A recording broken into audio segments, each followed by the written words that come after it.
सुमिरन का वरदान जो मिल जाए। मन मैल कटे मेरा, सब दोष निकल जाए। मन मैल मिटे मेरा, सारा दोष निकल जाए। मन मैल कटे मेरा, सब दोष निकल जाए। मन मैल कटे सारा, सब दोष निकल जाए। दाता तेरे सुमिरन का वरदान जो मिल जाए। दाता तेरे सुमिरन का वरदान जो मिल जाए। सुनते हैं तेरी रहमत, दिन रात बरसती है। सुनते हैं तेरी रहमत, दिन रात बरसती है। सुनते हैं तेरी रहमत, दिन रात बरसती है। सुनते हैं तेरी रहमत, दिन रात बरसती है। एक बूंद जो मिल जाए, तकदीर बदल जाए। एक बूंद जो मिल जाए, तकदीर बदल जाए। एक बूंद जो मिल जाए, तकदीर बदल जाए। एक बूंद जो मिल जाए, तकदीर बदल जाए। सतगुरु तेरे सुमिरन का वरदान जो मिल जाए। सतगुरु तेरे सुमिरन का वरदान जो मिल जाए। यह मन बड़ा चंचल है, चिंतन में नहीं लगता। ये मन बड़ा चंचल है, चिंतन में नहीं लगता। यह मन बड़ा चंचल है, चिंतन में नहीं लगता। यह मन बड़ा चंचल है, चिंतन में नहीं लगता। जितना इसे समझाऊं, उतना ही मचल जाए। जितना इसे समझाऊं, उतना ही मचल जाए। जितना इसे समझाऊं, उतना ही मचल जाए। जितना इसे समझाऊं, उतना ही मचल जाए। सतगुरु तेरे सुमिरन का वरदान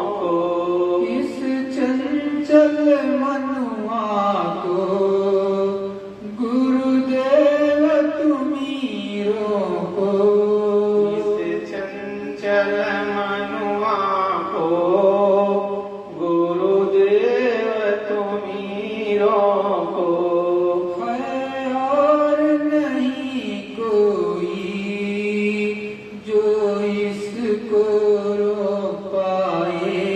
है और नहीं कोई जो इसको रोक पाए। है और नहीं कोई जो इसको रोक पाए। है और नहीं कोई जो इसको रोक पाए। सतगुरु तेरे सुमिरन का वरदान जो मिल जाए। सतगुरु तेरे सुमिरन का वरदान जो मिल जाए। दया की धारा से मेरे मन को शुद्ध करो। दया की धारा से मेरे मन को शुद्ध करो। दया की धारा से मेरे मन को शुद्ध कर दो।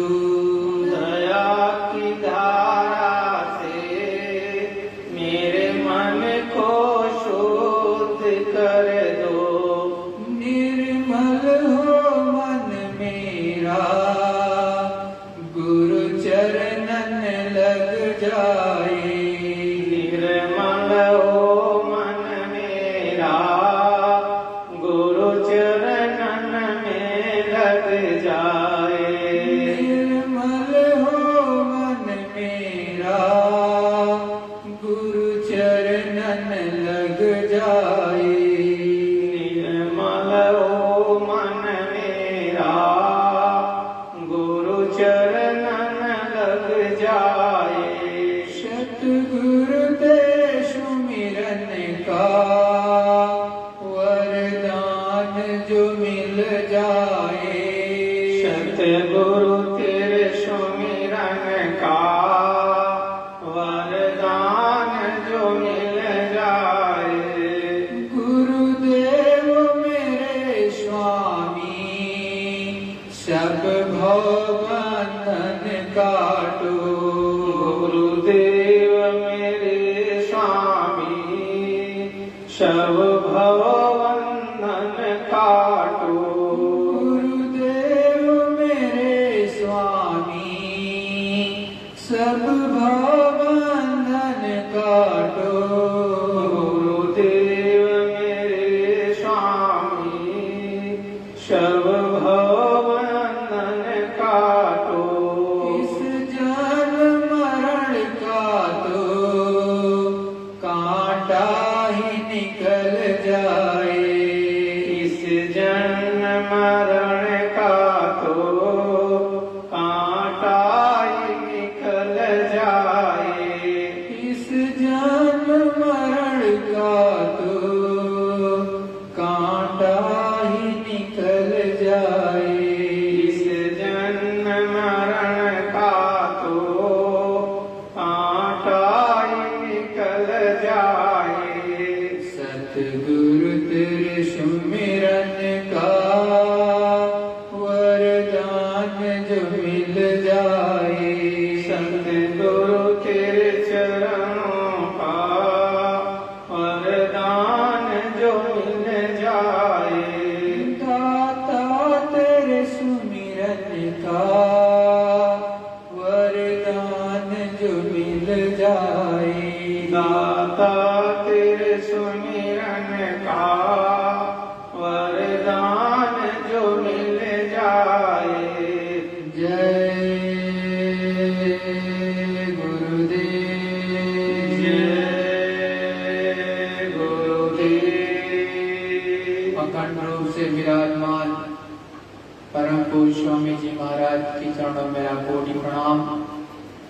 यहाँ पर उपस्थित जो ऑनलाइन देख रहे समस्त प्रेमी भाई बहनों से मेरा सादर जय गुरुदेव। सबको जय गुरुदेव। प्रेमियों, उस मालिक की असीम दया और कृपा जब जब इन जीवात्माओं पर होती है,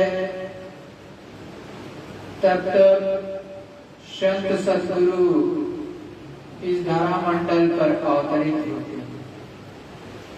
जब उस मालिक की विशेष दया मेहर हो जाती है, जीवों के पुकार पर, और जीवों को वो मालिक देखता है कि हमारी जीवात्माएं, हमारी रूहें पृथ्वी मंडल पर बहुत दुख पा रही हैं, तब तक वो मालिक इस धरा मंडल पर आता है, अवतरित होता है और जीवात्माओं के जागरण का कार्य, जीवात्माओं को भवबंधन से काटने का पूरा यत्न और जतन करता है।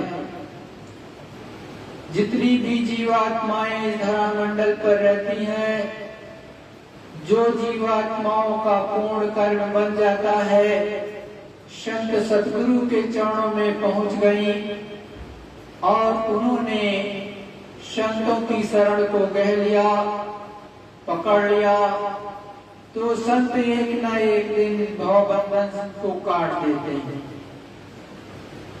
जब तक आप गुरु के चरणों को नहीं कहोगे, गुरु के सहारे नहीं रहोगे, गुरु के सत्संग वचनों को अपने में नहीं उतारोगे, तब तक कुछ होने वाला नहीं। जिस तरह से एक पत्थर बाहर में पड़ा होता है गर्मी में और बहुत तेज धूप होती है तो उसी में जलता रहता है, लेकिन एक पत्थर ऐसा भी होता है जो कि नदी में होता है, जल में पड़ा रहता है, जलधारा उसी के ऊपर से बहती रहती है, लेकिन उस जलधारा में वो पत्थर शीतलता को धारण किए हुए पड़ा रहता है। ऊपर तो गर्मी रहती है, परंतु उस पत्थर में शीतलता पानी के कारण उसको मिलती रहती है, शीतल रहता है, ठंडक उसको मिलती रहती है। तो आप जो जीव इस धरा मंडल पर, जो संसार भवरूपी नदी में, महासागर में पड़े हुए हैं, वो सब के सब जलते रहते हैं। कोई न कोई व्याधि, कोई न कोई हविष, कोई न कोई उनको धन संकट इस दुनिया के माया की छाया की तरफ भागते हुए चले जा रहे, उनको एक पल का भी भरोसा जबकि जिंदगी का नहीं, लेकिन हजारों सालों की वो आगे की तरफ कि सब कुछ मेरा हो जाए उसी की तरफ भागते हैं कि हम हमेशा रहेंगे। संत सद्गुरु के सत्संग में वो शरीक नहीं होते तो हमेशा वो जलते रहते हैं एक तरह से, क्योंकि वासनाएं उनके अंदर सब भरी रहती हैं। तो जब वासनाओं का वास हो उसके अंदर में, तो शीतलता तो धारण नहीं कर सकता और हमेशा भागम भाग उसकी जिंदगी, चाहे अंतर मन चंचल मन भी उसका साथ नहीं देता, हमेशा भागता रहता है, इधर उधर चितवन किए रहेगा, मन भी उठा पटक किए रहेगा, वो हमेशा अंतर में जलता रहता है अंदर अंदर। जबकि वो एक जीव जो संतों महात्माओं के चरणों में जाकर के बैठ जाता है, सच्चा सत्संग सुनता है, तो सच्चे सत्संग को सुन सुन करके उनकी वाणियों को अपने अंदर उतारने लगता है, उनकी बताई हुई बातों को अंतर में धारने लगता है, तो वो अपनी वासनाओं को भी धीरे धीरे करके कंट्रोल कर लेता है और धीरे धीरे करके वो प्रभु परमात्मा की दिशा की तरफ बढ़ जाता है और एक न एक दिन वो अपने भवबंधन को भी सतगुरु की दया और मेहर से कटवा ले जाता है। क्योंकि ये मन तो बड़ा चंचल है, मन पल पल रंग बदल देता है। एक सेकंड में आपसे कुछ कहेगा, दूसरे सेकंड में कुछ कहेगा, तीसरे सेकंड में यहाँ से करोड़ों मील दूर पहुंच जाएगा, वहां कुछ कराएगा। तो ये मन तो बड़ा चंचल है। तो संत सतगुरु कहते भी हैं, मन के मते चलो तुम कोई, गुरु जो कहे करो तुम सोई, मन के मते हजार। संत महात्मा हमेशा समझाते हैं, बताते हैं, चेताते हैं कि देखो मन के अनुसार नहीं चलना चाहिए। जो गुरु आज्ञा दे, सतगुरु जो बताए, उस पथ पर चलना चाहिए। और उस पथ पर चलोगे तो आपका आत्म कल्याण होगा। ये संसार भी बन जाएगा, सांसारिक कार्य भी बन जाएगा और आत्मिक कल्याण भी हो जाएगा। परंतु यदि संतों महात्माओं की चरणों में आप नहीं बैठोगे तो कभी भी आपका आत्म कल्याण नहीं होगा। और ये जीवात्मा जब आपकी इस मनुष्य शरीर से निकल जाएगी तो निश्चित रूप में अधोगति में चली जाएगी। क्योंकि जो आपने कार्य किए होंगे अधिकतर उसमें गलत ही कार्य होंगे। ना तो अपनी जीवात्मा के जगाने के लिए कार्य किया, आपने उल्टा सीधा खाया, अंडा मांस मछली शराब खाया और पिया। उसके बाद में अनेकों अनर्गल कार्य आपने किए जो कि अधोगति की तरफ ले जाते हैं, सदगति की तरफ कदापि नहीं ले जाते।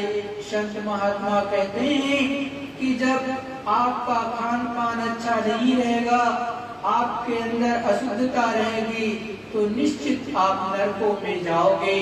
उससे कोई आपको बचा नहीं सकता है। लेकिन यदि संतों की शरण में आ जाओ, संतों के चरणों में झुक जाओ तो एक न एक दिन आपको वो जगा करके, आपकी जीवात्मा को तराश करके वो सचखंड अनाम देश निश्चित पहुंचा देंगे, जो आपका अमर देश है। वहीं के रहने वाले संत और सतगुरु होते हैं, वहीं आपकी जीवात्मा वहीं से आई है। तो एक न एक दिन वो उनको उसको उस सत से मिला देंगे, सत को धारण करा करके सत में प्रवेश करा देंगे और उस सच्चा नामदान, सच्चा नाम वेद बता करके शब्द से जोड़ देंगे। क्योंकि ये दुनिया ऊपर की खिलकत जितना बना हुआ है सब शब्द से बना है। इसीलिए कहा सब दे धरती, सब दे आकाश, सब दे सद भया परगाशा। इसीलिए गुरु नानक जी ने कहा कि शब्द से ही धरती आकाश बना, शब्द से ही सारा पसारा है। और जितना खेल और खिलकत ये यहाँ की है सब शब्द से है। और शब्द से ही प्रकाश हो रहा है, शब्द से ही जीवात्माएं ऊपर चढ़ती हैं, शब्द से ही पकड़ करके नीचे आती हैं। अगर शब्द ना हो तो सब कुछ खत्म हो जाए। यहाँ की कोई वस्तु नहीं रहेगी, ना कोई मनुष्य रहेगा। यहाँ जितना पसारा आप देखते हो ये भी खत्म हो जाए यदि शब्द बंद कर दिया जाए ऊपर से। लेकिन आप तो दुनिया में ही पड़े रहते हो, कभी संतों महात्माओं के शरण में जाते ही नहीं हो। आप उनको गालियां भी दे देते हो, जबकि संत महात्मा तो आपकी गालियों से कोई मतलब नहीं रखते हैं। वो तो आपकी अच्छी चीजों को लेते हैं, गंदगी को वैसे ही नहीं रखते हैं। एक बार की बात है कि एक संत महात्मा थे, सत्संग सुना रहे थे, तो बीच में एक व्यक्ति पहुंचा सत्संग के बीच में। तो उसने आधी अधूरी बात सुन ली और वो आधी अधूरी बात सुन करके वो जा करके सत्संग खत्म हो गया और वो चला गया और अपनी धर्मपत्नी से वो आधी अधूरी बात को बताया। अब आधी अधूरी बात को सुन करके वो धर्म पत्नी उसकी बहुत ही नाराज हुई और उस संत महात्मा के पास गई और उनको बहुत बुरा भला कहा, अनेकों गालियां दी। जब वो गाली देते देते थक गई और वो संत महात्मा एक भी शब्द नहीं बोले, थोड़ी देर के बाद में उन्होंने क्या किया, अपना कुर्ता पहने थे तो उतारा, उसके बाद में ऊपर वाली जेब को टटोला, फिर बगल वाली को, फिर उसके बगल वाली को, सब कहीं टटोला और ढूंढने लगे कि भाई इसमें कुछ है तो नहीं। वो औरत बड़े ही गौर से देख रही थी कि अब ये क्या कर रहे हैं, हम तो गाली दे रहे थे, इन्होंने कुछ कहा भी नहीं और चुप्पी साध ली और क्या ढूंढ रहे हैं। तो उसने पूछा कि आप इसमें क्या देख रहे हो, मैं तो आपको बुरा भला कह रही लेकिन आप इसी को देख रहे हो। तो उन्होंने कहा, बच्ची जो आप गालियां दे रही थी मैं देख रहा हूँ कि कहीं हमारी जेब में कहीं रुकी तो नहीं, मैंने कहीं रखा तो नहीं है, वही ढूंढ रहा हूँ कि इसमें कहीं रख तो नहीं गया है, वैसे मैंने आपकी कोई चीज रखी नहीं है। तो वो बड़ी ही शर्मिंदा हुई। फिर उसके बाद में उस जो है औरत को, उस स्त्री को उस महापुरुष ने पूरा सत्संग का भेद बताया कि देखो इस तरह से पूरी बात कहने गई थी, आपके पतिदेव जो बीच में आए थे सत्संग में तो उनको तो पूरी बात पता ही नहीं है, आधी अधूरी जानकारी आपको है, तो आधी अधूरी जानकारी पर आपको कुछ नहीं कहना चाहिए। जब भी सतगुरु का सत्संग सुनो तो पूरा सुनो, आधी अधूरी चीज में तो आप खुद छोड़ दोगे, उल्टा का उल्टा बता दोगे। और वैसे भी संतों और महात्माओं की का जब सत्संग होता है तो गुरु महाराज के शब्दों के अनुसार शब्दों की एक लड़ी होती है, शब्द की एक लड़ी चलती है, उसी के आधार पर वो सत्संग चलता जाता है। संत सतगुरु जिस मंडल में, जिस धाम धवल से उस समय तार वो जोड़ करके आपको सत्संग सुना रहे होते हैं तो वहाँ का वो सुनाते हैं। कभी कभी संसारिक चीज भी समझाते हैं क्योंकि आपको सामाजिक ज्ञान नहीं होगा, सांसारिक ज्ञान नहीं होगा तो आप यहाँ भी नहीं रह पाओगे सही से, सच्चाई ईमानदारी से। कैसे आपको इस संसार में रह करके अपना जीवात्मा का कल्याण करना है ये भी आपको पता नहीं होगा। तो इसलिए भी संत महात्मा कुछ चीजें सांसारिक बताते हैं जिससे आपका जीवन शुद्ध रहे, निरामिष रहे, आप सही से यहाँ इस सांसारिक कार्य को भी कर लें और अपने आत्म कल्याण का भी कार्य कर लें इसी मनुष्य शरीर में बैठ करके, और एक न एक दिन प्रभु परमात्मा को प्राप्त कर लें। अन्यथा आपका ये जीवन व्यर्थ चला जाएगा, यही संत सदगुरु बताते हैं। लेकिन आप समय से चेतोगे तब तो काम बनेगा, आप समय से नहीं चेतोगे तो कैसे काम बनेगा प्रेमियों। देखो प्रकृति तो वैसे नाराज है और आप सच्चाई ईमानदारी पर नहीं चलोगे, आप गुरु के आदेश का पालन नहीं करोगे। लोगों ने तो संतों और महात्माओं को बुरा और भला ही कहते हैं, कोई कोई है जो संतों और महात्माओं के चरणों में बैठता है ज्ञान को प्राप्त करने के लिए। पहले राजा महाराजा भी संतों और महात्माओं से आदेश लेकर के ही जनता का भी कार्य करते थे और सभी खुशहाल रहते थे। आजकल तो देख लो चारों तरफ त्राहिमाम और जनता एकदम से परेशान, महंगाई की मार भी है। आज नहीं, आज से बहुत पहले गुरु महाराज ने 79 में सत्संग सुनाते हुए 79 में सत्संग सुनाते हुए गुरु महाराज ने कहा कि देखो अभी आपने जो है महंगाई कहाँ देखी। फिर गुरु महाराज ने कहा अभी आपने बीमारी कहाँ देखी, आपने जलजला कहाँ देखा, आपने कोहराम कहाँ देखा, वो आगे आ रहा। ये 79 में गुरु महाराज ने सत्संग सुनाते हुए कहा था।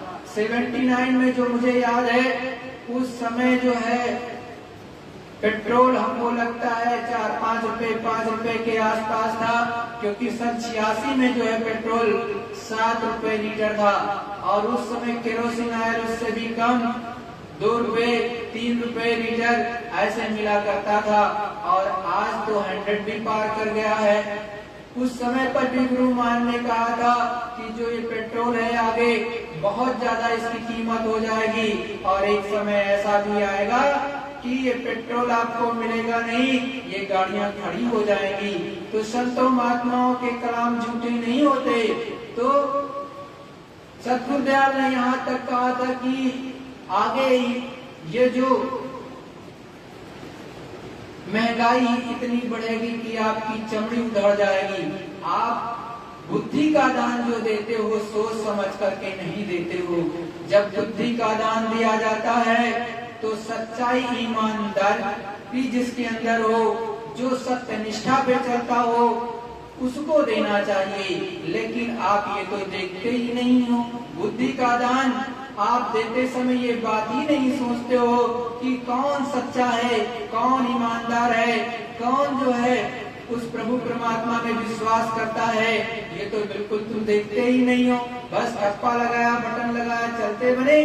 तो जो भी अब वो शराब पीता है, अंडा मांस मछली खाता है, बुरे कर्म करता है, तो वो जितना करेगा वो एक तरह से राजा आपने बना दिया।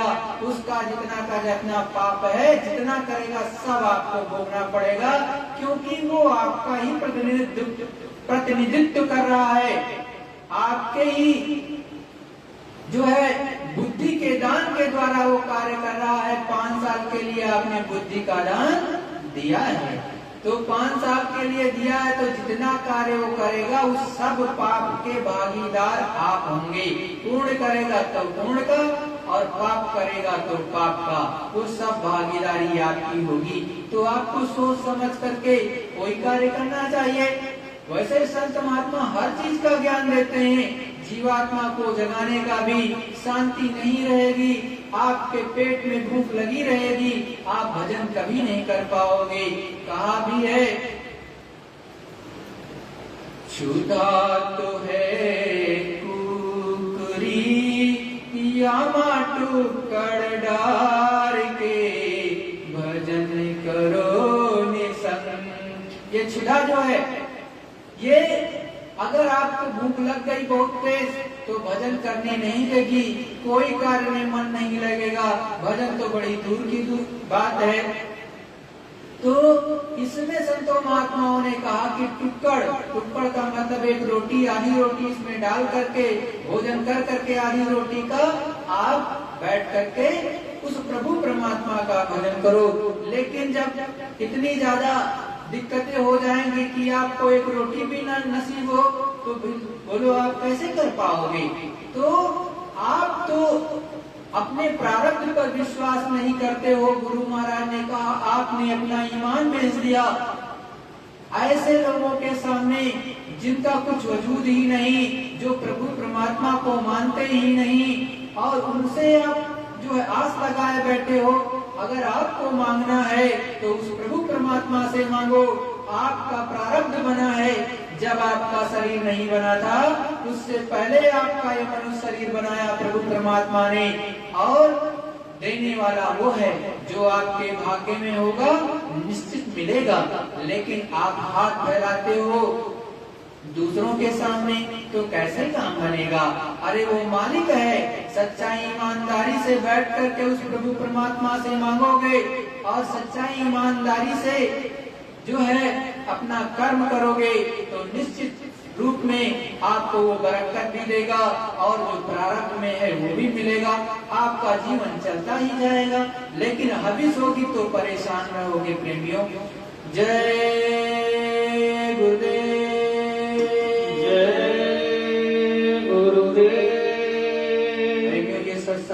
अब आपको गुरु महाराज ने जो सुनाया है अपने मुखारबिंद से, वो सुनो प्रेमियों। एक बात और देखो प्रेमियों, बहुत से लोग जो है सोशल मीडिया, चाहे वो यूट्यूब हो, चाहे लिंक्डइन हो, चाहे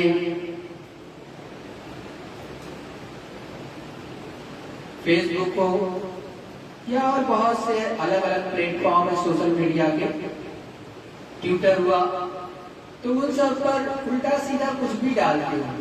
प्रेमियों, हमारी आपसे विनती निवेदन, गुरु महाराज ने हमेशा आपको एक चीज बताई है कि आप हमको देखो और मैं आपको देखूं, बीच वाले को मत देखो, नहीं गिर जाओगे। दूसरा गुरु मान ने हमेशा और हर संत महात्मा ने कहा है किसी की निंदा मत करो। और इसके लिए रामचरितमानस में बड़ी अच्छी चौपाई भी लिखी है, पर निंदा सम अग्न गिरीशा, परम धर्म श्रुति विदित अहिंसा। पराये की निंदा के समान कोई दूसरा बड़ा पाप नहीं होता, तो पराये की निंदा मत करो। एक छोटी सी पोस्ट डाली, कोई फोटो लगा दी, खूब निंदा कर रहे हो आप, उस पर कमेंटबाजी चलती रहती। वैसे मैं कमेंट तो कभी करता नहीं किसी पोस्ट पर, लेकिन इससे आपको कोई फायदा नहीं है। जो प्रभु को मानते हैं, जो परमात्मा को मानते हैं, वो उसी में श्रद्धा रखते हैं। और यदि कोई बुरा कर्म करेगा तो उसका भुक्तभोगी वो स्वयं होगा। कबीरदास जी ने इसके लिए कहा भी, कबीर तेरी झोपड़ी गल कटियन के पास, जो करेगा सो भरेगा, तू क्यों होत उदास। साफ साफ शब्दों में कह रहे कि जो जैसा करेगा, बुरा सा बुरा काम करेगा तो उसको वो भरेगा। आप क्यों झंझट मोल लेते हो? आप किसी की बुराई करोगे तो जितना उसने बुरा कर्म किया सबका सब पाप आप पर लग जाएगा। तो कभी भी किसी दूसरे की निंदा आलोचना नहीं करनी चाहिए। ये रामायण में भी बताया गया है, ये पुराण में भी बताया गया है, गीता में भी बताया गया, हर जगह बताया गया है। सच्चे धर्म पर चलने वाले किसी की निंदा आलोचना नहीं करते, ना करते हैं ना सुनते हैं, तो उससे हमेशा बचे रहोगे आप। अन्यथा बिना मतलब का आप जो है किसी दूसरे की गंदगी को अपने ऊपर लाद दोगे और अधिक गंदे हो जाओगे, नरकों 84 में सीधे चले जाओगे, उसका कोई फिर रास्ता नहीं बचा होगा। तो देखो कोई क्या कर रहा है, कोई दाढ़ी बढ़ा लिया है, कोई मूंछ बढ़ा लिया है, कोई अपने को महाराज बना रहा है या किसी को कुछ भी कह रहा है, तो हमसे आपसे क्या मतलब? किसी से किसी को नहीं मतलब होना चाहिए, ये मेरा आग्रह बात। बल्कि तो तुम्हारी मर्जी, जो आप करना चाहो आप करो, हमसे क्या मतलब। हम तो किसी की निंदा आलोचना करते नहीं। मैं तो परम संत बाबा जय गुरुदेव जी महाराज को मानता हूँ बचपन से, जब से मैं होश संभाला, एक अच्छा 1 या 2 से, एकदम छोटा था अभी से गुरु महाराज का सानिध्य मिला, गुरु के चरणों में रहा। मैं तो कभी करता नहीं भाई। हाँ ये जरूर है, मुझे ही आपके सामने भले उल्टा सीधा कहा जाए तो वो कह लेने तो हमारे ऊपर उसका भी कोई प्रभाव नहीं पड़ता। लेकिन बहुत से ऐसे गुरु भाई बहन पूरे भारतवर्ष विश्व में हैं कि आप लोग उल्टा सीधा ग्रुप में करते हो। तो मान लिया ग्रुप एडमिन मैं हूँ, बहुत से ग्रुप का ऐसा रहता है कि किसी ने बनाया लेकिन उसको छोड़ दिया एकदम से। अब क्या हुआ कि कुछ सालों बाद जो है वो ऐसे ऑटोमेटिक दूसरे को असाइन हो जाता है, तो आप उसमें ग्रुप एडमिन बन जाते हो। आप पता लगा बनाया किसी ने, आप वो एडमिन आप हो। इस समय 10 साल पहले आप किसी ने बनाया था, वो तो ध्यान देता नहीं, तो फेसबुक क्या करता है या यूट्यूब क्या करता है, दूसरे को असाइन कर देता है जो एक्टिव होता है। तो उसकी भी कंप्लेन आती कि भाई वहां तो गलत हो रहा है। तो भाई आप लोग क्यों गलती करते हो? ऐसे लोगों को ब्लॉक कर देंगे हम, इट इज वेरी क्लियर। क्योंकि मैं तो गंदा काम करता नहीं, ना किसी को ये कहता हूँ कि ग्रुप में रहो। अब ग्रुप में जैसे आप किसी चीज को देख रहे हो तो उसकी जिम्मेदारी भी बनती कि वो सही चले। तो मेरी इतनी विनती प्रार्थना कि कभी भी ऐसा काम मत करो, और जो करेगा बुरा वो भरेगा, तुमसे क्या मतलब। परम संत बाबा जय गुरुदेव ने अपने मुखारबिन से स्वयं कहा कि देखो मैं महात्मा गांधी नहीं कि कोई मुझे गोली मार देगा, तो किसी की क्या औकात कि कुछ कर देगा उनके साथ में बुरा। और संत महात्मा के रूप में कबीरदास जी आए, 14 बार लोगों ने उन्हें मार डालने की पूरी कोशिश की। हर तरह से कभी गंगा में हाथ पैर बांध करके डाल दिया, कभी अलग अलग तरह से अलग अलग कार्य किया। तो क्या वो मर गए? नहीं मर गए। इसी तरह से मीराबाई जी आई, उनके सगे संबंधी ने, राणा सांगा ने उनको जहर दिया उन्होंने पी भी लिया, क्या वो मर गई थी? नहीं मरी थी।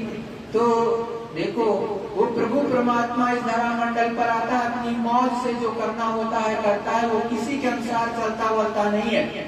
गुरु महाराज ने कहा आगे चल करके परिवर्तन होगा, सतयुग आएगा, उसकी घोषणा मैं 10 महीने पहले दिन तारीख बताऊंगा, तो आप उसका इंतजार करो, उस तरह से चलो।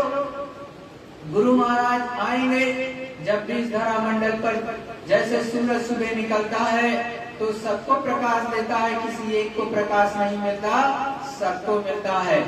तो निर्बाध रूप से तो आपको वो प्रकाश मिलेगा कहीं पर भी।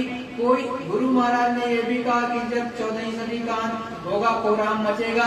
अभी तो कोहराम मचा नहीं, चारों तरफ हाय हाय हो नहीं रही, चारों तरफ जलजला आ नहीं रहा। तो और फिर गुरु महाराज ने ये भी कहा था, संतों महात्माओं ने कहा, सूरदास जी ने भी कहा है, कुड़ी बमान जावे अंबर में, ग्रह ग्रह युद्ध करे, मारुत विष फेंके जग में, प्रजा बहुत मरे। मतलब उन्होंने 450 साल पहले सूरदास जी हुए और कहा कि आगे विमान, मतलब तब तो ये वायुयान बना भी नहीं था, तो उन्होंने विमान शब्द उपयोग में आता है। तो उन्होंने कहा था कि वो मारुत विष फेंकेगा और बहुत लोग, प्रजा बहुत मरेगी। अभी तो वो स्थिति आई नहीं। तो संत महात्माओं के कलाम इसी तरह से अच्युतानंद जी महाराज जो कि कर्नाटक, जो कि उड़ीसा के रहने वाले, आज से 350 साल पहले भविष्यवाणी किया है कि आगे चल करके बहुत ज्यादा दिक्कतें होंगी, परेशानी आएगी, समय बदलेगा। जो कि कटक जिले में रहने वाले, तो संत महात्मा अपने यहाँ पर अनेकों ने हर तरह से बताया है। तो उस समय का इंतजार करो।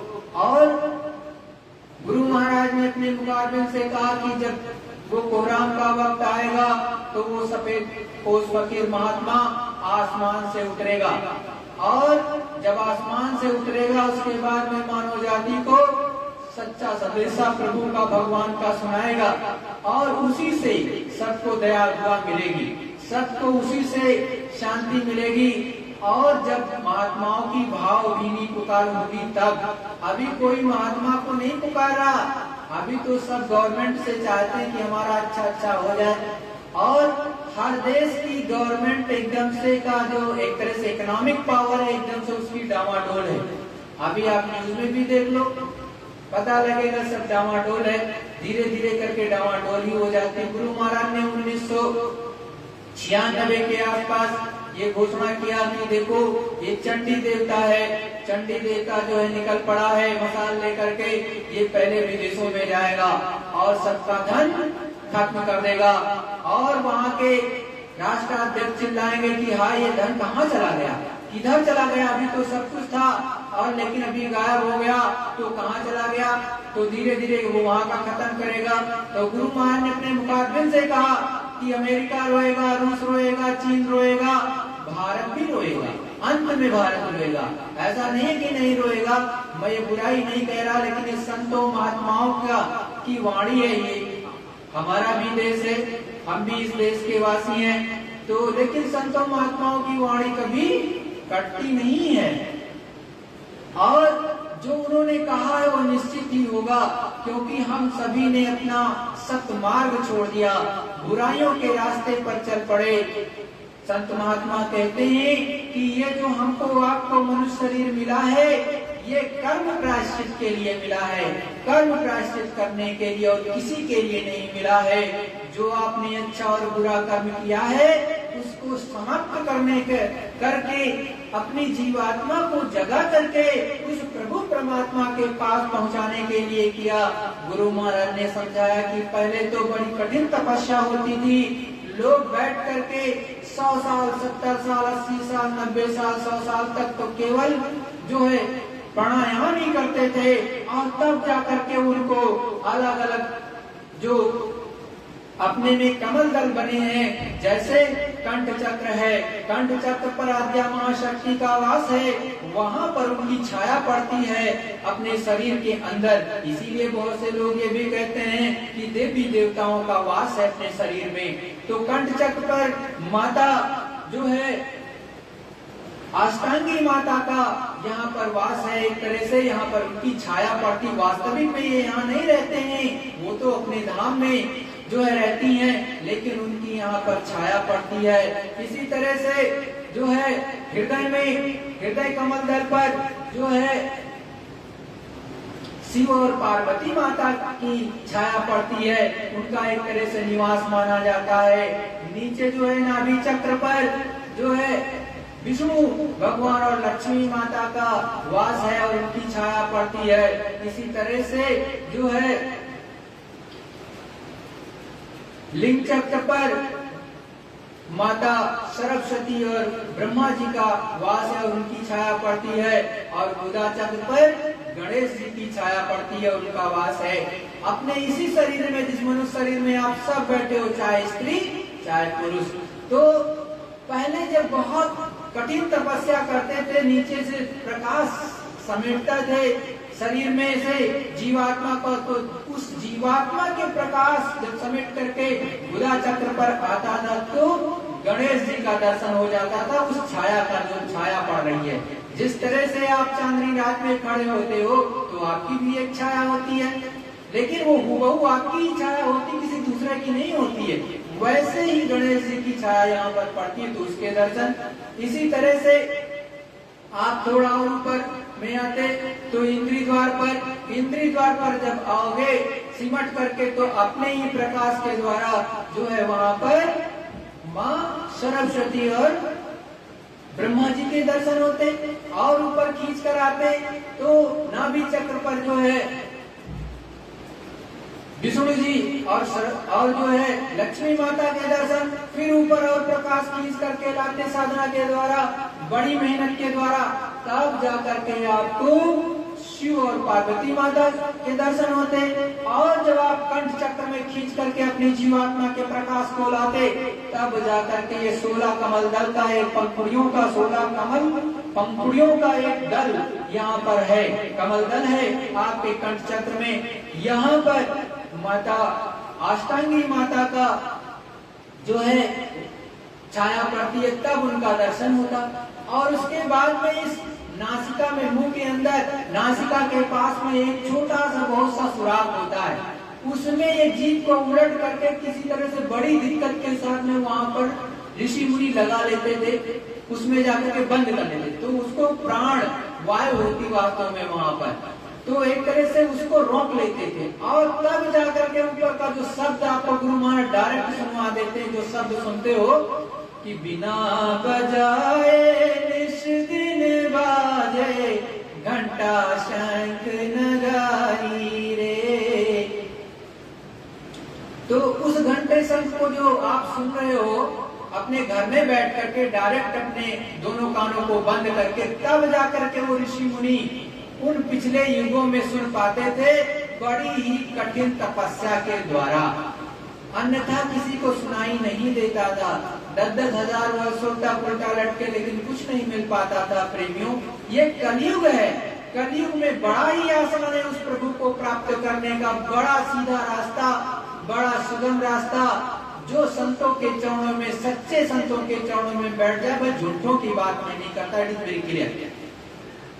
संत वही होता है जो ऊपर तक अनामी धाम तक आता जाता हो, जिसने प्रभु परमात्मा का दर्शन किया हो और आपको भी प्रभु परमात्मा का जीते जी दर्शन करा दे, पहुंचा दे वहां पर, वही सच्चा संत। इसके अलावा कोई भी सच्चा संत होता नहीं, न सतगुरु उसको किसी को कहते हैं। आप अपनी मर्जी से भले किसी को सतगुरु कह दो, सदगुरु तो एक तरह से उपाधि होती है, लेकिन सतगुरु उसे को कहते हैं जो उस प्रभु से मिल चुका हो, उससे जुड़ गया हो, उससे एकाकार हो गया हो, उसी में मिल चुका हो, उसका दर्शन दीदार प्रतिदिन करता हो और आपको भी कराने की क्षमता रखता हो, उसको ही सतगुरु कहते हैं। क्योंकि संत तो वो प्रभु परमात्मा ही है, उसके अलावा कोई दूसरा नहीं होता है। तो ऐसे जीवात्मा को ही सतगुरु कहते हैं, जो इस धरा मंडल पर आती है हमको आपको जीवों को जगाने के लिए। जय गुरुदेव, जय गुरुदेव। तो प्रेमियों, कुछ बात जरूरी थी इसलिए मैंने बोला, आपसे विनती निवेदन की इन पर भी ध्यान रखो। और अब गुरु महाराज का सत्संग सुनो। साधक अपनी सूरत को उसमें लय किया उसी आवाज में। मतलब जब आप भजन अच्छे से करने लगोगे, ऊपर से आवाज सुनाई देने लगेगी, हल्की हल्की, बड़ी मंद मंद पहले आएगी, तो गुरु महाराज कहते हैं कि अब उसको लय से थोड़ा ध्यान से सुनो। तो क्या कहते हैं सतगुरुदेव? झरी झरी चूए कूप से पानी, जस जस सूरत सरक सत द्वारा, तस तस बढ़त जात उजियारा। सतगुरुदेव समझाते हुए समझा रहे कि अब वो सूरत जो है वो धीरे धीरे अब ऊपर उजाला बढ़ता जाता है, उसको दिखाई देता जाता है, उजाला आ रहा है, सूरत पर अब असर हो रहा है, और मन तो पीता ही है, वो तो अमृत, वो तो अब प्रसन्न हो गया, अब कहीं जाएगा नहीं भाग दौड़ के। जैसे जैसे भागने के पथ थे वो काट दिए गए, मकड़ जाल काट दिया, अब अमृत पी रहा, तो सूरत आगे बढ़ती है, धीरे धीरे धीरे बढ़ती जाती है, ऐसे उजाला बढ़ता जाता है। श्वेत श्याम श्रुति सैल समानी, झरी झरी चूए कूप से पानी। अब अपने सतगुरुदेव एक गुरु महाराज समझा रहे घट रामायण का उदाहरण दे करके कि देखो सूरत आसमानी हो से है सैल की, सहल जब कमल में पहुंची, वहां नीचे से मतलब कि ये कि उसका स्रोत है, तो वहां अमृत गिर रहा है, और निरंजन भगवान वहीं बैठे हुए हैं, उसे कोई कोई पी पाता है। फिर जब वो खोल देते हैं अपना मुंह तो परे जाएंगे, तो परे मतलब पीछे की तरफ आगे चले जाएंगे, मुंह बंद किए रहेंगे तो नहीं जा सकते, तो उन्होंने अपना मुंह बंद खोल दिया, तो गुरु महाराज की सूरत जो है आगे बढ़ गई, आगे चली गई। मन के स्थिर अस अमीया गाना, तत् पांच रंग विधि बखाना। बहुत मन अघा गया, शक गया पूरा, पीने की और किसी चीज की इच्छा नहीं रही। संसार में जो संकल्प विकल्प करता है वो मिलेगा। अब आप इसका मर्म दिखाई देते हैं, जो सूक्ष्म रंग है वहीं से सब उन्हीं का ये सब विस्तार हुआ है। मिट्टी के रूप में भी ये है यहाँ, तो सत्यलोक में भी है वहाँ। मतलब ये 5 रंग होते हैं, काला, कारा नीला, पीला, सुर्ख, सफेद, इस तरह से 5 रंग होते हैं। पचरंगी पिया की चुनरिया आप सुनते हो तो, और ये 5 रंग भी मेन होते हैं। 5 रंग ऊपर से ही आए हैं, चाहे आप पहले स्थान पर जहाँ भगवान रहते हैं वहां पर भी ये है, इस पृथ्वी मंडल पर भी 5 ही मेन रंग है, और उन्हीं से आप अनेकों रंग बना लो, कितने भी रंग बना लो, उन्हीं से मिला करके बना सकते हो। और ये सत्यलोक धाम में भी 5 रंग हैं, तो वो सतगुरुदेव उसका इशारा कर रहे।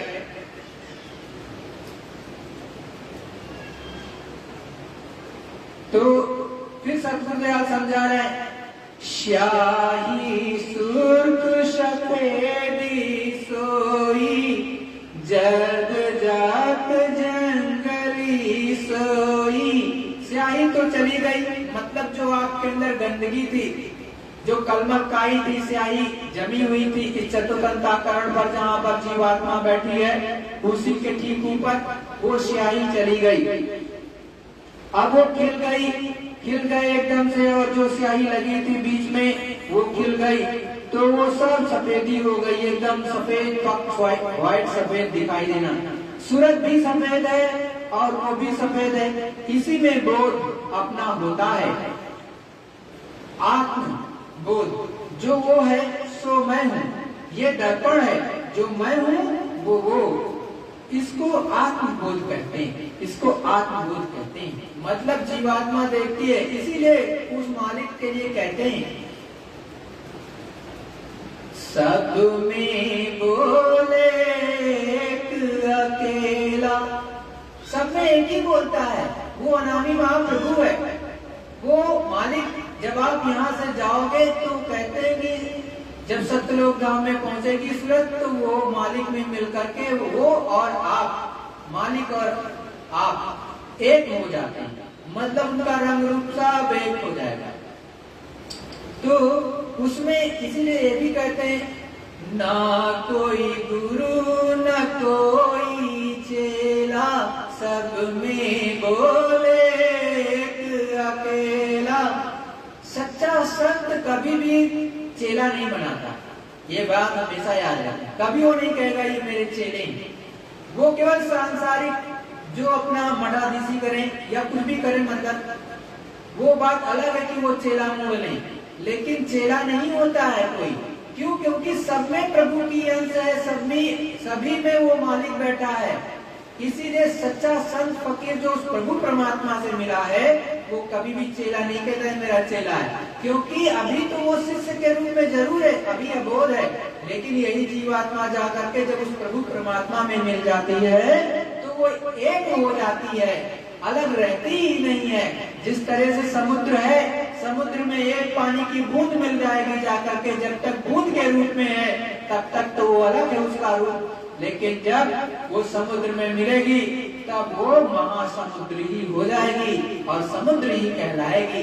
तो वो उसी तरह से आपकी जीवात्मा और उस मालिक की का मिलन है, और जब उसमें हो गया आप उसी का रूप हो जाओगे तब अलग कहलाओगे ही नहीं। इसीलिए सच्चे संत फकीर उस मालिक से आपको अलग नहीं रखते हैं, अलग करके नहीं देखते, और ना ही आपको चेला कभी कहते हैं। तो सच्चे संत फकीर बहुत ही एकदम से क्रिस्टल क्लियर कहते हैं कि जब आपकी जीवात्मा वहां पहुंचेगी तो आत्मबोध हो जाएगा। और कौन कराने वाले? यही गुरु महाराज कराएंगे, जो देखो ये बैठे हुए, यही, और कोई नहीं करा पाएगा। मैं तो नहीं जानता भाई, कोई और जानता हो तो वो अपने से कहे, क्योंकि जो मुझको दया दृष्टि मिली इन्हीं से मिली, और इस धरा मंडल पर आज भी मिल रहा तो इन्हीं से मिल रहा। अगर आपको चढ़ना है तो सच्चा ध्यान भजन सुमिरन करो, इन्हीं के स्वरूप को याद करो, निश्चित रूप से आपको ऊपर धाम धवल में चढ़ जाओगे। आपको जो गुरु महाराज इसमें बता रहे सत्संग में दिखाई देगा, सुनाई देगा, सारी चीजें होंगी। वो मालिक की आवाज भी सुनाई देगी, और नहीं करोगे तो किसी के भी पीछे भागते रहो, मिलने वाला नहीं। आप जानो आपका काम। तिल्ली ताल तरंग बखानी, मोहन मुरली बजे सुमानी। अब अपने सतगुरुदेव समझा रहे ये की आवाजें आ रही, हर स्थान की आवाज अलग अलग है, वो आवाजें आती हैं, और जो बहुत आवाजें घनघोर आवाज में क्या पता चले कि कौन आवाज है, तो उसमें आपको छांटना पड़ेगा। सतगुरुदेव समझाते हैं मुरली नाद साध मन सोआ, बिसरस बाद विधि सब खोआ। विषय साधक के तो समाप्त हो जाते हैं, विषय सब गए। अब कहा है कबीरदास जी ने, नारी पराई अपनी, बहुरे नर के जाय, नारी तो हमहु करें, नहीं जाना विकार।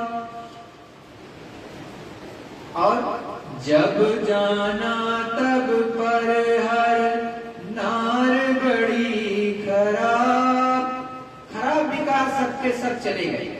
मतलब जितने विकार थे हर तरह के, वो सबके सब चले गए। इसके माने मतलब ये नहीं था कि नारी को घर से भगा दिया, मतलब नारी से संबंध नहीं थी, जितना आपका गंदगी थी वो सबकी सब चली गई। बहुत लोग उल्टा का उल्टा जोड़ देते हैं कि संतों की वाणी तो आती नहीं उनको, संतों के शब्दों को तो जाना नहीं, क्योंकि वो उतनी उनकी चढ़ाई है नहीं ऊपर में गगन मंडल में। तो उस प्रभु परमात्मा के किस स्तर से ये वाणी लिखी गई है, तो बहुत लोग अनर्गल बोलने लगते हैं बुद्धि के ज्ञान पर, और बुद्धि का ज्ञान वहां जा नहीं सकता। खिड़की तिल भरी सूरत समाई, खिड़की तिल भरी सूरत समाई, मन तत देख रहे टकलाई। कहते हैं कि अब खिड़की से सूरत, अब खिड़की में सूरत क्षमा गई। एक छोटी सी खिड़की दिखाई देती है, दूर से जब देखेगी तो खिड़की दिखाई देती है। दूसरे मंडल पर जब पहुंचेगी उसके आगे की बात गुरु महाराज समझा रहे हैं। तो सदगुरुदेव कहते हैं जब खिड़की में सूरत समा गई तो सब देख रहा हूं, देख देख करके अब क्या वर्णन किया जाए वहां का। जो वहां शुरू होता है वो यहाँ चीज नहीं, इसमें इशारे जो होते हैं, लेकिन साधक जो साधना करता है तो उसे ये सब मिलेगा, तो पहचान जाएगा, जान जाएगा।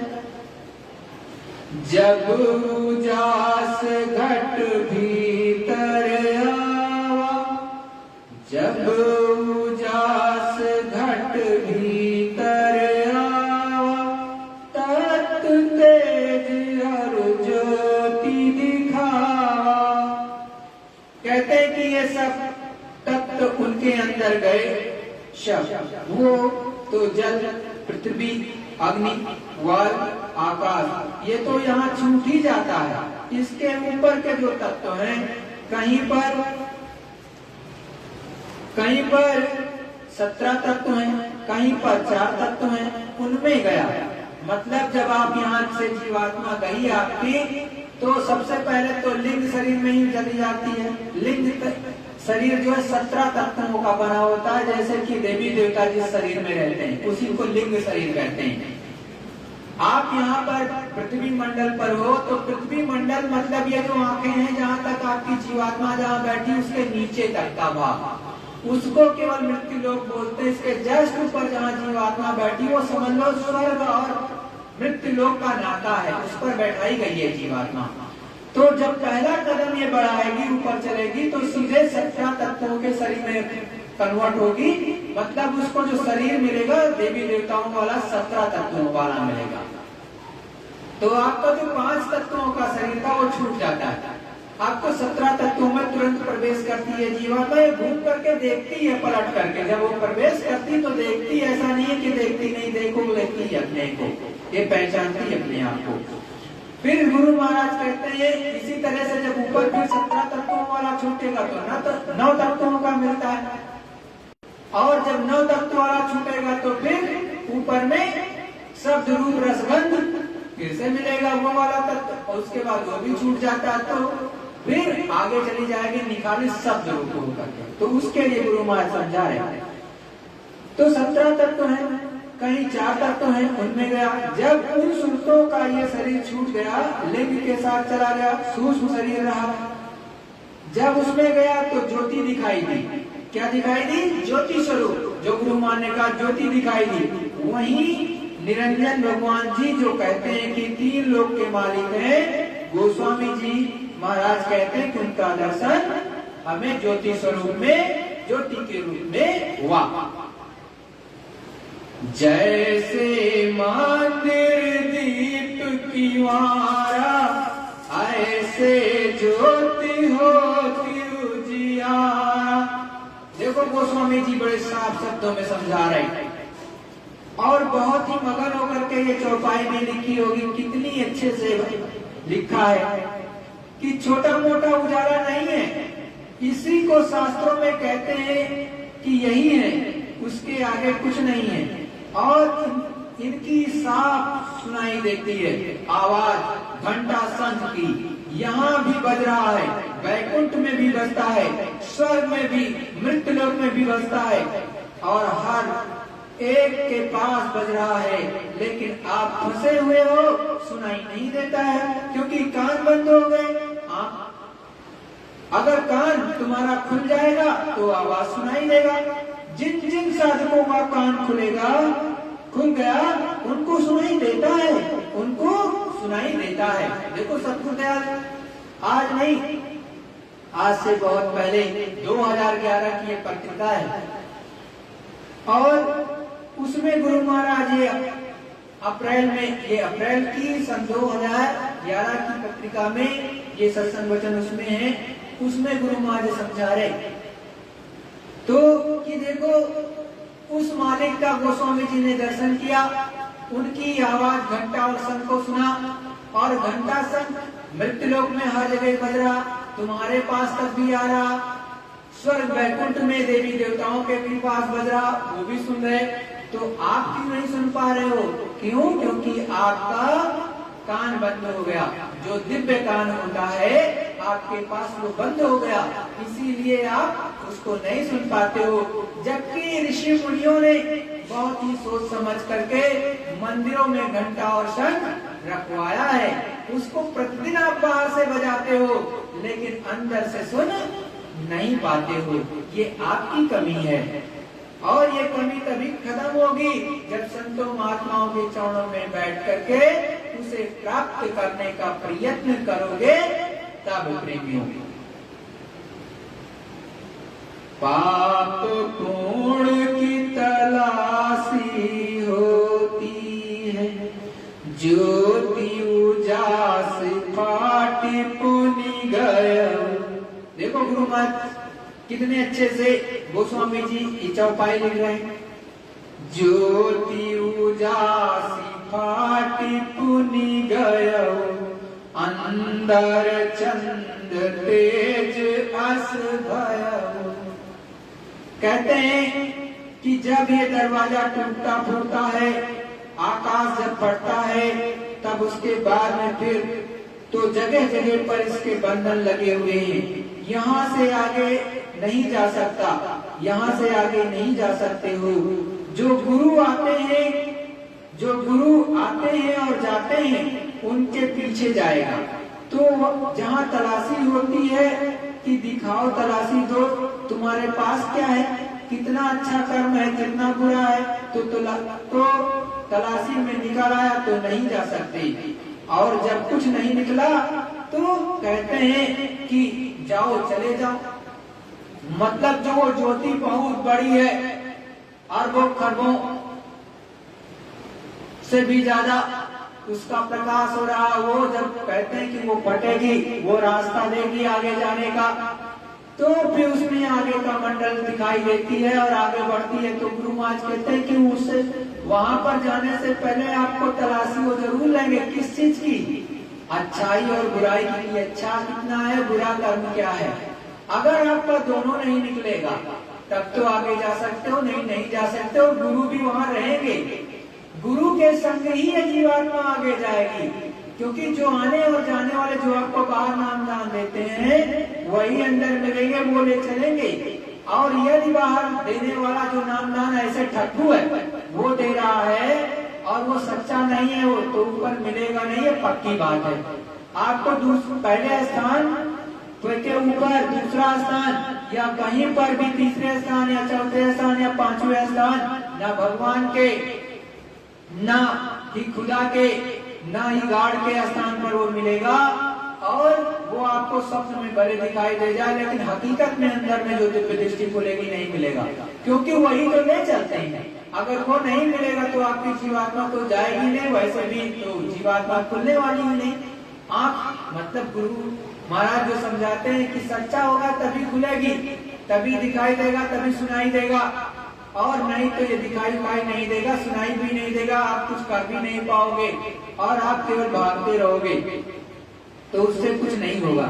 तो फिर कहते हैं कि तब जाकर के आगे चल पाओगे, नहीं तो नहीं। फिर स्वामी जी समझा रहे, चंद्र उजास तेज भय भाई, फूला चंद चांदनी छाई, सूरत देख रहे ठहराई, ज्यों जास बढ़त जिम जाई। और उजाला बढ़ता चला जा रहा है, इनका उजाला अलग है, सबका उजाला अलग अलग मिलेगा। मतलब पहले स्थान का जो धनी है उनका उजाला और ज्यादा, जीवात्मा का भी कुछ उजाला, कुछ उनका उजाला, और जैसे जैसे अलग अलग धनी के पास पहुंचेंगे अलग अलग ज्यादा से ज्यादा आपको उजाला मिलता चला जाएगा प्रेमियों। तो देखो गुरु महाराज की जो बताई हुई है कि एक वाणी है, गुरु महाराज ने कहा प्रेमियों कि पत्रिकाओं को उलटते पुलटते रहना, हमेशा समझाया है। इधर उधर क्या देखते हो, गुरु के ही सत्संग को सुनो, गुरु के ही सत्संग वचनों को सुनो और गुरु की पत्रिकाओं को ही पढ़ लो और उनको अंदर में धार लो, और जो आपको नाम मिला, जय गुरुदेव नाम मिला, इससे लग करके सुमिरन ध्यान भजन करो। और यदि नहीं मिला है पांचों नाम का तो गुरु महाराज के स्वरूप का ध्यान करो और जय गुरुदेव ही नाम रटो। चुपचाप एकदम से सर पे कपड़ा रख लो और एकदम जय गुरुदेव, गुरु महाराज के स्वरूप का ध्यान किया, जय गुरुदेव, गुरु महाराज के स्वरूप का ध्यान किया, जय गुरुदेव, गुरु महाराज के स्वरूप का ध्यान किया। और यहाँ पर एक टक सामने देखो, ऐसे 10-15 मिनट 5 मिनट करो पहले, फिर क्या करो, जब ये पूरा हो जाए 10-5 मिनट के बाद में माला रख दो, फिर दोनों कानों को बंद कर लो, दाहिने कान की तरफ ध्यान से सुनो। देखोगे 10-5 दिन के बाद में आपको 1 हफ्ते 15 दिन में आवाज सुनाई देने लगेगी। जब कोई आवाज सुनाई देने लगे इधर ध्यान से सुनते रहो उसी को, दाहिने तरफ याद रखना, दाहिनी तरफ ध्यान से सुनते रहना और आपको जो सुनाई देता है उसको सुनते रहना। और सत्संग ये जो सुनाया जाता है गुरु महाराज वाला और या गुरु महाराज का वीडियो के माध्यम से आप उसको सुनते रहो, आपको समझ में आता चला जाएगा, आपकी चढ़ाई होती चली जाएगी। और फिर जब 2-4-5 मिनट ये करने के बाद फिर इसको भी बंद छोड़ दिया, कान से उंगली निकाल ली, सीधा ऐसे आसन में बैठ गए ध्यान अवस्था में और दोनों आंखों को बंद किया और ठीक सामने देखो ऐसे ध्यान अवस्था में। तो आप यहीं पर एक टक देखो, तो धीरे धीरे आप यहीं पर देखोगे सफेद नीला प्रकाश, पहले एकदम काला, काले से भी काला और फिर सफेद और काला प्रकाश ऐसे लप लाइट मारना शुरू करेगा। जब यहीं पर ऐसे धीरे धीरे करके फूट जाएगा, कभी सफेदी आ जाएगी, कभी बीच में काला, कभी बार काला और बीच में सफेदी, कभी बार सफेदी बीच में काला।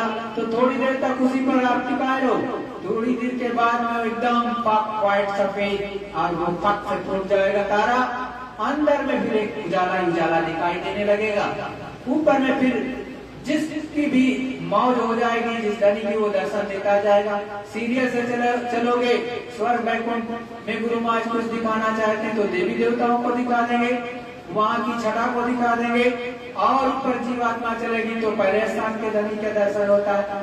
तो गुरु महाराज ने कहा कि आप क्या नाम दान कहते रहते हो, अरे बहुत से लोगों को नाम दान मिला है, पहले से ये नाम दान लेकर के भी भजन नहीं करते और तुम क्या करोगे। फिर कहा गुरु महाराज ने कि जय गुरुदेव नाम लेते रहो, तो यही लेते रहोगे तो नामदानी हो जाओगे, ये गुरु महाराज ने खुले मन से कहा है। तो प्रेमियों गुरु महाराज तो निश्चित आएंगे, धाम धवल पर पुनः आएंगे, अवतरित होंगे। आप नहीं जानते हो, बहुत समय पहले पलटू दास जी थे, उनको भी लोगों ने जिंदा जला दिया था उसी अयोध्या में, जहाँ रामचंद्र जी का जन्म हुआ, उसी अयोध्या में जिंदा जला दिया था।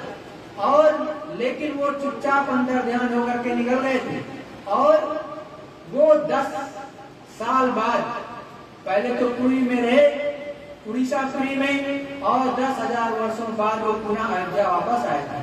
कृष्ण भगवान को भी जरा असंत ने घेर करके पहाड़ में आग लगवा दी थी और सोचा था कि ये तो जल करके भस्म हो गए, लेकिन कृष्ण भगवान तो निकल गए थे चुपचाप और जा करके जो है बहुत समय बाद पुनः जो है प्रकट हुए और महाभारत का काम भी कराया, धर्म की स्थापना भी कराई। तो संत महात्मा बड़े निराले होते हैं, आप उनको जानते नहीं हो। गुरु महाराज की जब दया दृष्टि होगी, गुरु महाराज ने कहा है कि वो महात्मा फकीर ऊपर से उतरेगा आसमान से। अभी तो कोराम का वक्त कहाँ आया, कोराम का वक्त तो आगे आ रहा। और गुरु महाराज ने पुराने पाक में यह भी लिखा है कि 14वीं सदी के अंत में कोराम मचेगा, लेकिन गुरु महाराज ने ये सब समझाते हुए बताया था कि जो बाद के खलीफा थे उन्होंने उस तवारीख को बदल दिया, उसको बदलवा दिया, तो वो आगे आ रही। बहुत से लोग ये कहते हैं कि 14वीं सदी खत्म हो गई, गुरु महाराज ने कहा है कि आगे आ रही है। तो हमेशा इस बात को ध्यान रखो, संत महात्माओं की वाणी गलत नहीं होती है, वो सारा का सारा आगे आएगा। सूरदास जी ने भी यही कहा है कि 2000 के ऊपर 56 वर्ष चढ़े, उसके बाद होगा सब।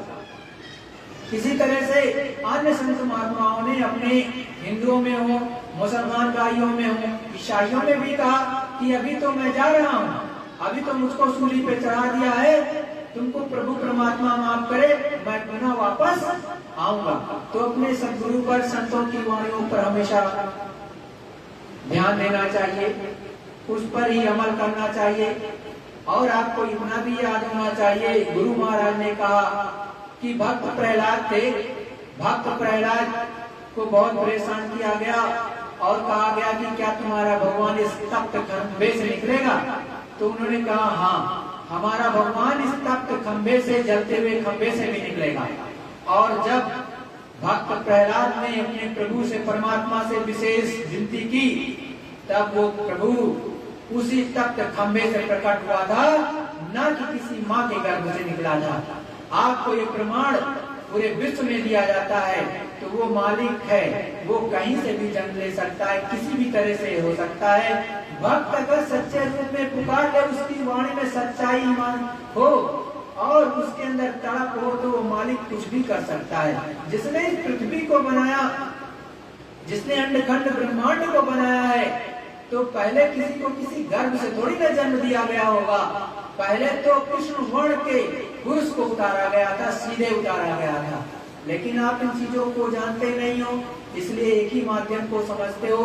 वैसे गुरु महाराज भी मर्यादा में बहुत बार यही कहते हैं कि सब कुछ ऐसा ही होता है, लेकिन आपको ये भी तो सोचना चाहिए कि जब सबसे पहले कहा कि यहाँ कोई नहीं था, यहाँ कोई दूसरे जीव नहीं थे, जंतु नहीं थे, सबसे पहले पुरुष वर्ण को, कृष्ण पुरुष वर्ण को उतारा गया था। तो आपको सोचना चाहिए, जब दूसरा था ही नहीं थे जीव, तो कौन था, कैसे उतार दिया गया? शब्द के माध्यम से बना करके तुरंत उतार दिया गया। जय गुरुदेव, जय गुरुदेव।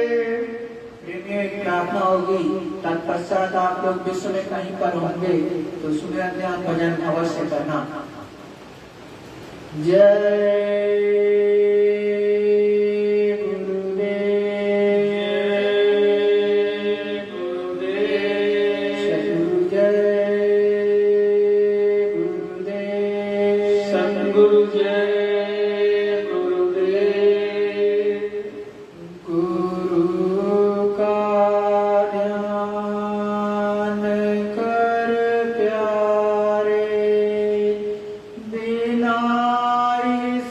के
झूठा त्याग दे इसी को गहना।